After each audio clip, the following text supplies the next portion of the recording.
Le 7 février dernier, le président américain Donald Trump a décidé de geler l'aide américaine octroyée à l'Afrique du Sud, qui s'élève à près de 440 millions de dollars chaque année.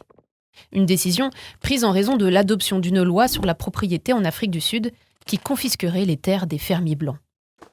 Donald Trump parle d'une violation des droits humains, au point de proposer le statut de réfugié aux agriculteurs blancs qui souhaiteraient fuir cette discrimination et immigrer aux États-Unis.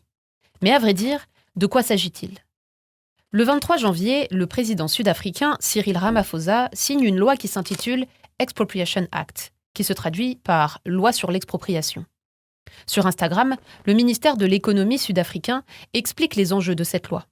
Certaines instances gouvernementales seront désormais autorisées à saisir des terres afin d'en attribuer un usage public, sans compensation en échange. Les terres saisissables répondent cependant à des critères précis.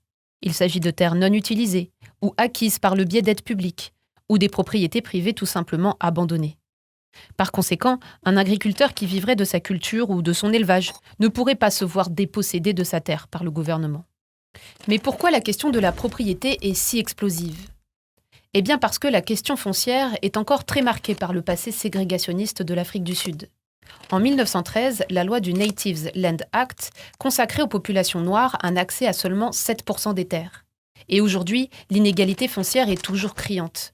La population blanche, qui représente entre 8 et 9% des Sud-Africains, possède près de 73% des terres privées.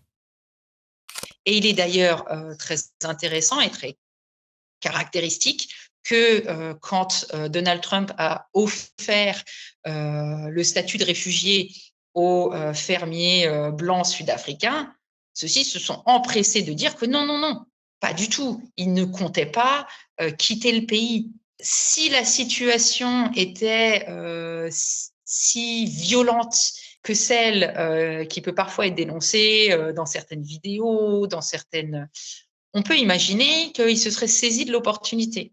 Et effectivement, ils ont un statut qui est plutôt confortable dans le pays, avec des grandes propriétés et une grande partie du capital qui reste entre leurs mains au détriment de la majorité de la population. 30 ans après la fin de l'apartheid, l'Afrique du Sud reste un des pays les plus inégalitaires au monde. Et la question de la propriété est un résidu direct de cette époque.